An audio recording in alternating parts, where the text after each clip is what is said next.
A very good morning, students. Hope everybody is good. So, ninth standard, today we are going to begin a grammar topic, that is short paragraph. So, paragraph writing is a important part of your English second, as it is going to hold nearly 13 marks per part. Short paragraph writing would come of 7 marks, and short writing task would come of 6 marks. You can get stimulus also. You might not get the stimulus, you might not get the hints or the words given there. मिल जाते हैं तब भी ठीक है. If you do not get them, in that case you have to think in a broader way. Now, while writing a short paragraph writing, what are the things which you have to keep in mind? The very first thing, the heading should be mentioned on the top of it. Gap should be left out, and after that, from the next line, the paragraph writing should begin. When we begin from the next line, then we should remember that a little bit margin should be left, and then after that we should begin the content, writing the content. Short paragraph writing, what you're going to write down can be related to your imagination, future expectation, can be related to your experience of routine life, can be related to your past experiences. So it can be scene, current situation what you are watching or going through. So it can be of any kind. So the time when you write down this paragraph writing, make sure that the heading or the title given to you for writing should be the theme or the central idea for you to continue its writing, and that full paragraph should be written in one single idea. The sentences what you note down in paragraph writing should be interlinked. That means one sentence should interlink the second part of the sentence what you're writing. Then the three things what you have to keep in mind: grammatically it should be correct, the sentence the formation of the sentence should be correct. That means the orderly arrangement of the sentence should be there. And then vocabulary what you are applying there should be very sound. That means if you have applied a good vocabulary, it gives a good impression in front of the examiner, as he or she comes to know that you have a wide knowledge or a wide range of words are there in your dictionary. One more thing that you should not exceed it from the limit. जो आपको समय शब्द सीमा दी गई होती है, may be 70 words, 60 words, 75 words और 80 words, it should not exceed more than that. कुछ इतना भी नहीं कि आपको काउंटिंग करनी पड़े. You can just have an idea कि आप एक लाइन में 7 वर्ड्स नियरली लिखते हो, तो how many lines you have noted down.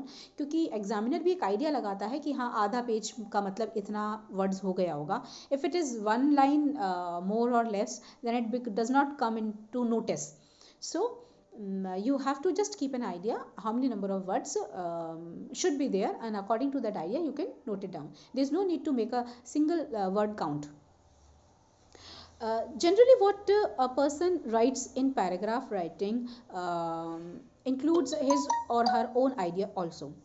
तो ये ध्यान रखना चाहिए कि जब भी हम पैराग्राफ लिख रहे हैं, हमें जो टॉपिक दिया गया है, जो टाइटल दिया गया है, उस थीम को ध्यान में रखकर ही लिखा जाए.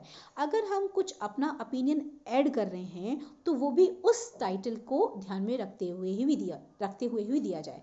यानी हमें उस सेंट्रल आइडिया से बाहर हटकर कोई बात नहीं करनी है, हमें उस टॉपिक पर स्टिक रहना है. तो this is the way you are going to write down any of the paragraph. अब ये जो सेंटेंसेस आप फ्रेम करेंगे, जैसे आपको पता है कि अगर आपको चाय बनाने को कहा जाए तो आप पहले शक्कर डालेंगे, फिर आप गैस ऑन करेंगे, फिर आप चाय की पत्ती डालेंगे, फिर आप कप में डाल देंगे और फिर आप दूध डालेंगे, तो चाय बनेगी नहीं ना. ठीक उसी तरीके से जब आप पैराग्राफ लिख रहे हो तो उसका एक नियम होता है कि पैराग्राफ राइटिंग या ऐसे राइटिंग या शॉर्ट राइटिंग टास्क में सबसे पहले इंट्रोडक्टरी पार्ट आता है. यानी आप जो भी सॉरी जब भी आप कोई भी टॉपिक लेते हो, उस टॉपिक का इंट्रोडक्शन आपको मेंशन करना होता है कि सामने वाला ये समझ पाए कि उस पर्टिकुलर टॉपिक के बारे में आपको क्या जानकारी है. उसके बाद उसके plus point, minor points, achievement, failure, advantages, disadvantages, जो भी चीज़ें उसकी बॉडी पार्ट में फिल की जा सकती हैं, उसका साइज़, उसका नेचर, वो सारी चीज़ें उसके बॉडी पार्ट में आती हैं। लास्ट में इन्फेरेंस के अंदर या कंक्लूजन के अंदर हम अपना ओपिनियन थोड़ा सा एडअप करके बता सकते हैं कि हम क्या सोचते हैं उसके बारे में, और वर्ल्ड में उसके बारे में क्या सोचा जाता है। पर्टिकुलर किसी जगह का अगर हम डाटा मेंशन करके दे पाएँ ये चीज़, तो ये और इम्प्रेसिव बना देती है हमारे पैराग्राफ को। तो this is the way paragraph writing is done. अब एक छोटा सा एग्जाम्पल मैं आपके सामने ले रही हूँ, अ रेनी डे। तो आपको पैराग्राफ लिखना है अ रेनी डे पे, तो बारिश का दिन कैसा होता है इसके ऊपर आपको पैराग्राफ लिखना है। तो सबसे पहले आप ये बताएंगे कि रेनी सीज़न कहाँ कब होता है, किस समय के रेंज के, मतलब किस मंथ से लेकर किस मंथ के बीच में रेनी सीज़न होता है, और इंडिया का रेनी सीज़न कब होता है, और ये रेनी सीज़न में की करेक्टरिस्टिक क्या होती हैं, किसे रेनी सीज़न हम कहते हैं। फिर रेनी सीज़न पर जो रिच होते हैं वो इन्जॉय करते हैं, जो पुअर होते हैं उनको शेल्टर नहीं होता तो वो दुखी होते हैं। फिर आपके हिसाब से जो रेनी डे था वो कैसा गुजरा। तो ये सारी चीज़ें अगर आपने जिस क्रम में जमनी चाहिए उस क्रम में नहीं जमाई हैं, ऊपर नीचे कर दी हैं, तो एक क्लियर आइडिया एग्जामिनर के पास नहीं जाएगा कि आप एक्चुअल में रेनी डे के बारे में बताना क्या चाह रहे हो। तो इसलिए जब आप पैराग्राफ लिखोगे तो आपने रेनी डे के बारे में बताया कि रेनी सीज़न इस समय से इस समय को होता है, भारत में रेनी सीज़न इस समय होता है, इस रेनी सीज़न में ये लोग क्या करते हैं या वो लोग क्या करते हैं, इसमें किसान लोग क्या करते हैं, ये सारी चीज़ें आपने बताई। फिर आपने बताया कि आपका रेनी डे एक कोई सा भी एक दिन पिक कर लिया आपने कि इस दिन आपका रेनी डे कैसा व्यतीत हुआ, और ओवरऑल लास्ट में फिर आपको बताना है कि रेनी डे आपको कैसा लगता है।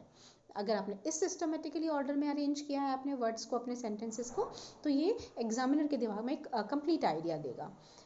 या तो आप स्मॉलर यूनिट से बिगर यूनिट तक जाओ, और या आप बिगर यूनिट से स्मॉलर यूनिट तक आओ। ये दो तरीके हो सकते हैं। जनरल केसेस में स्मॉलर यूनिट से बिगर यूनिट तक आने वाले ही पैराग्राफ ज़्यादा ब्यूटीफुल या इम्प्रेसिव लगते हैं रीडिंग के दौरान। तो आप पहले जो कुछ पैराग्राफ आपके पास ग्रामर बुक्स दी हुई हैं उन्हें रीड आउट कीजिएगा, और उसके बाद हम उन पैराग्राफ में से पढ़ने के बाद आगे जाएंगे पैराग्राफ राइटिंग के ट्रायल पर। तो आपको आज का जो होमवर्क है वो यही करना है कि आपको 3 पैराग्राफ्स जो हैं आपने किसी भी बुक से रीड करने हैं, केवल रीड करने हैं। और उसके बाद कल मैं आपको कोई एक टाइटल या एक टॉपिक दूंगी जिस पर आपको पैराग्राफ लिखना होगा। आई सपोज़ आप लोगों का जो नोटबुक है उसका सबमिशन मेरे पास हो जाएगा, this today's Wednesday, Thursday Friday you have told me to submit it. तो उसके बाद आप लोग फ्री हो गए अपने राइटिंग वर्क के लिए, and then you can do your grammatical work. That's all for the day. Have a good day, bye bye.